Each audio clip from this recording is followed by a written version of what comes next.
Saturday the 9th and Sunday the 10th. This is going to be a 4-in-1 daily diary. So, on Thursday the 7th, I started pretty early here at my desk. I was responding to emails and doing some paperwork like at 3 in the morning. Early taping of Mass and then of Radio Maria radio shows. I had to send out some press quotes in regard to developments in the pro-life movement, give approval to some newsletters of ours that are going out. And then, starting at 8:30 in the morning, I had an all-day leaders meeting. Now, this meeting is a quarterly gathering of the leaders of national pro-life groups. It's open to all the national leaders. And that's been going on for since the 1980s. And I've been administering this meeting for some years now, and arranging the agenda and coordinating the meeting, and our staff here at Priests for Life helps out. So we had it by Zoom this time, and it was an all-day meeting. So I was involved in giving some presentations and listening to the other presentations the various experts gave us, updates from Capitol Hill, from the House, from the Senate, updates actually from the legislators of Mississippi who wrote the law that the Supreme Court is now reviewing, and updates from the legislators in Texas who wrote the heartbeat law there that has been making history in protecting babies in Texas, stopping like 85% of the abortions throughout that state's 20 or so abortion mills. And we had a great meeting, a lot of interaction among the leaders. Janet Moran, our executive director, does a lot for the success of this meeting. Finished around 4:30, and then I had a phone appointment with our chief financial officer to go over a few things. And after that, I had a quiet dinner by myself here at the office, and some very quiet work after dinner, and went to bed early after a very tiring day. That was Thursday the 7th. Friday the 8th, around 4 a.m., doing some writing and reading here at my desk. Mass taping again early, followed by the Teresa Tomeo show. She has me on every week. And then staff briefing and meetings following that with various staff members. I had a meeting with our chief fundraising officer, and then a conversation with the Attorney General's office in Mississippi.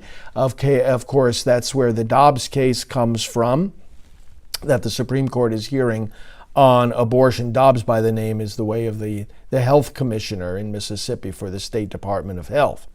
And then I had a board meeting right after that. I had a quick lunch and then a board meeting for 90 minutes of the National Pro-Life Religious Council. Now, this is an interdenominational group of leaders, religious leaders fighting abortion, and I'm the president of that group. So we had our board meeting from 1 to 2:30. Then I did some work at my desk, and then I was happy to welcome some pro-life visitors from the local area. And they had a tour of our building, and then they sat down with me, and we talked for about a half hour, and they answered various questions and so forth.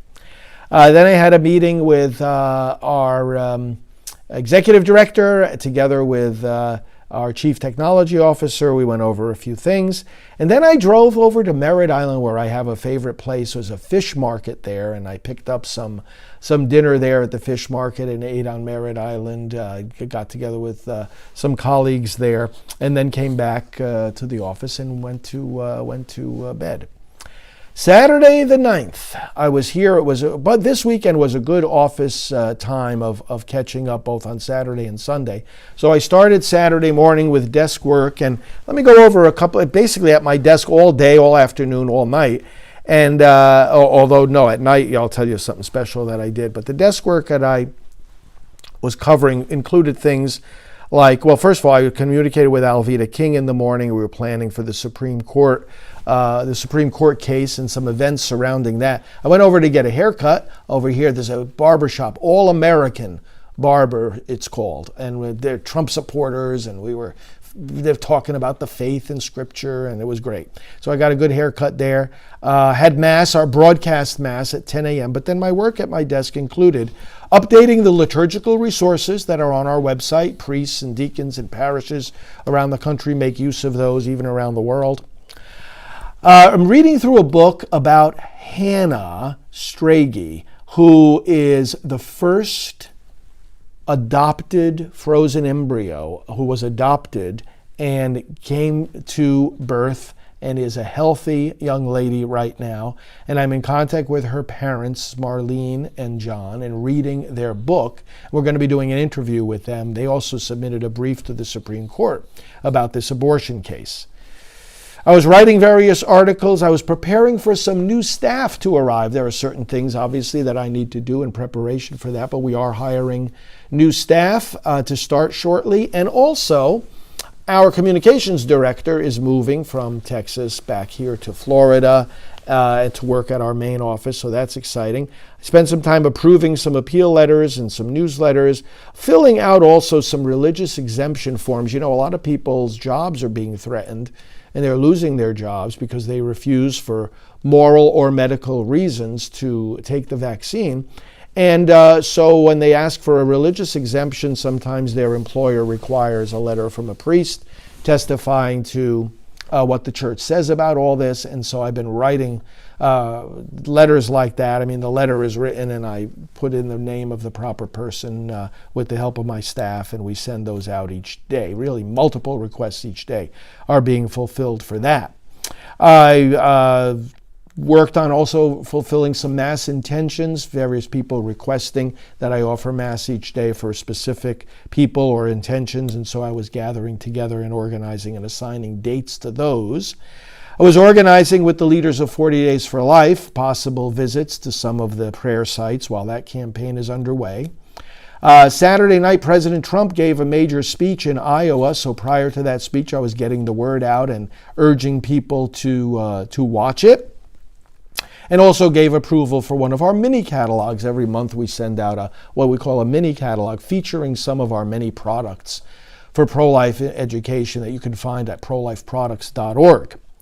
On my way then into Maitland, Florida, I had about a 50-minute drive Saturday night because I went to a pregnancy center banquet, the Life Choices Medical Clinic. I was privileged to go to this banquet. So on my way driving there, I was listening to the talks that were given recently at a citizenship conference that our friends at Family Research Council put together. Priest for Life was represented there, called Pray, Vote, Stand. And so plugging my iPhone into my car's speaker, I was able to listen to various talks from that conference on the way to this banquet. Took part in the banquet, networked with people, saw a lot of folks that know me. Maybe some of you were there. Life choices, saving lives every day. And then on my way driving back from there, coming back to my office about 10 o'clock at night, I was listening to none other than President Donald Trump and his speech in Iowa. It was a great speech. Make sure that you go see it if you haven't. That was Saturday the 9th. And finally, Sunday the 10th, reaching out to Friends of the Court was one of the things I did on Sunday the 10th. What I mean is emailing those who wrote briefs, people I know, attorneys I know, groups I know, and inviting them to schedule an interview whereby I can discuss with them the arguments in those briefs that are being made to the court. We have a series of video arguments, and you can see it all on SupremeCourtVictory.com. I also worked on some updates to our Wikipedia pages. You always got to keep those up to date. Did the broadcast Sunday Mass, spent a little extra time, being it's the Lord's Day, and prayer and relaxation. Went over to one of my favorite restaurants for lunch. Started looking at the process of sending out Christmas cards. We send out tens of thousands of them from our office each year, so we've got to get the wheels rolling on that process. Prepared some Radio Maria shows. I worked more on the Supreme Court rallies that are going to be taking place in regard to that Dobbs case, and had some duties to perform because one of our staff people, the assistant to Alveda King, his name was Eugene Vigil, passed away recently, so I was making some, necessary changes as a result of that, and also preparing to celebrate his funeral mass this Saturday. So Sunday's activities brought me in all of those things to the conclusion of the day here. I also signed some birthday cards for our donors and for some bishops. and worked right up until the point where I was ready to go to sleep, which I did, and that concluded Sunday the 10th. So thanks for watching these daily diary segments. I love speaking with you, and we'll talk to you soon.